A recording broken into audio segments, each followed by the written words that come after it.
Sir చూస్తా ఉండంటే మళ్ళీ CBI జగన్ని విచారణకి కోర్టుకి రమ్మన్నట్టు తెలుస్తా ఉంది సార్. ఏంటి సార్ అట్లా ఆ కేసు మళ్ళీ ఏమన్నా జగన్ రెగ్యులర్గా కోర్టుకి వెళ్ళాల్సి వస్తూ ఉంటుందా సార్? అంటే మామూలుగా ఒక మోటు సామెత ఉంది. అదేంటంటే దున్నపోతు ఈనింది అంటే వెంటనే ఘాట్లో కట్టేయమన్నారట. అంటే దున్నపోతు ఈనేది లేదు, ఘాట్లో కట్టేయాల్సిన అవసరం లేదు. అంటే విచక్షణ ఏమి ఉండదు.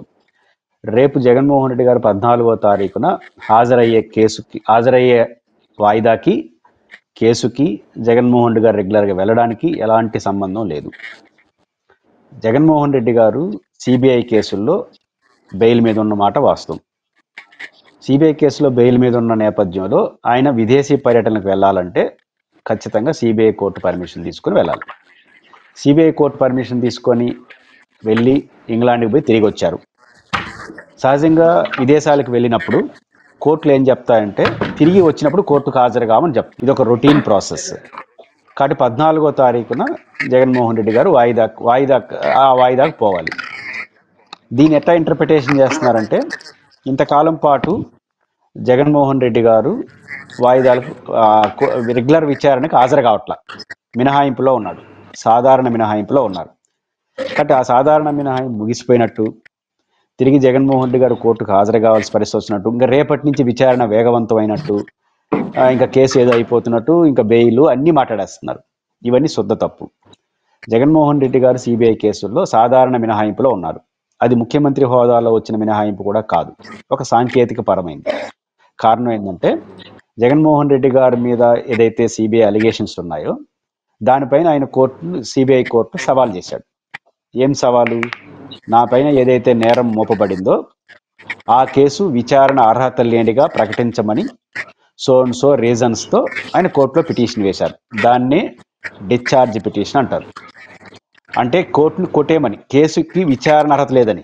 ఇప్పుడు జరుగుతుంది విచారణ కాదు, విచారణ అర్హత ఉందా లేదా అనే సాంకేతిక అంశం తేల్తా ఉంది. దానికి జగన్మోహన్ రెడ్డి గారు పెట్టిన పాయింట్ ఏంటంటే రాజశేఖర రెడ్డి గారు ముఖ్యమంత్రిగా ఉన్నప్పుడు కొన్ని కంపెనీలకు ఫేవర్ చేశారు. ఆ ఫేవర్ అయినటువంటి కంపెనీలు కిట్పోక ప్రకారం జగన్మోహన్ రెడ్డి గారి కంపెనీలో పెట్టుబడులు పెట్టినాయి. ఆ రకంగా పెట్టుబడిదారులను మోసపోయినారు, ప్రభుత్వ ఆదాయానికి నష్టం వచ్చింది. ఇది ఆరోపణ.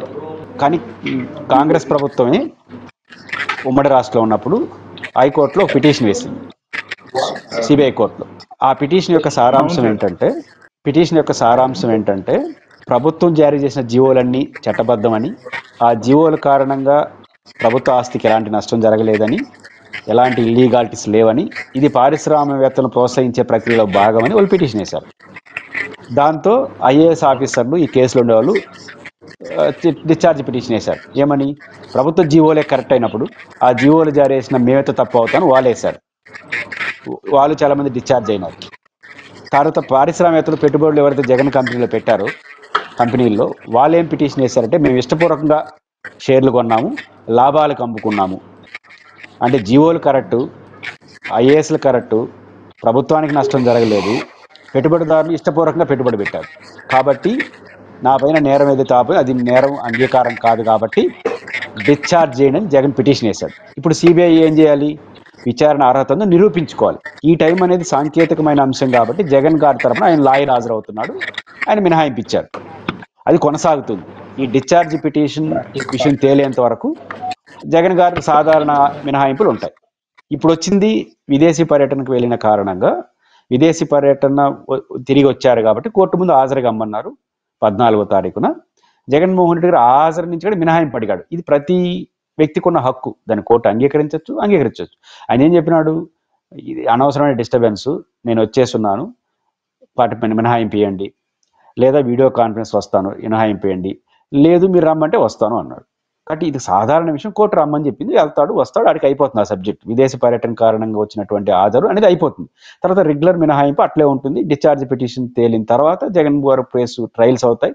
ఆ ట్రయల్స్ అయిన తర్వాత ఏం జరిగితే అది అవుతుంది. కాబట్టి డిశ్చార్జ్ దశలో అంటే కేసుని విచారణ అర్హత ఉందా లేదా అని తేల్చే దశలో ఈరోజు సిబిఐ ఉంది, తర్వాత సిబిఐ కోర్టు ఉంది, తర్వాత ట్రయల్స్, తర్వాత తీర్పు. ఏమి జరగక ముందుగానే జగన్ గారికి అది అయిపోతుంది అనేది మూర్ఖత్వం. కానీ జగన్మోహన్ రెడ్డి గారు రేపు వెళ్తుంది ఒక సాధారణ అంశం, 14వ తేదీ. దాంట్లో అదనంగా జరిగేది లేదు. ఆయన పోవడం రావడం యథాతథంగా జరిగిపోతుంది.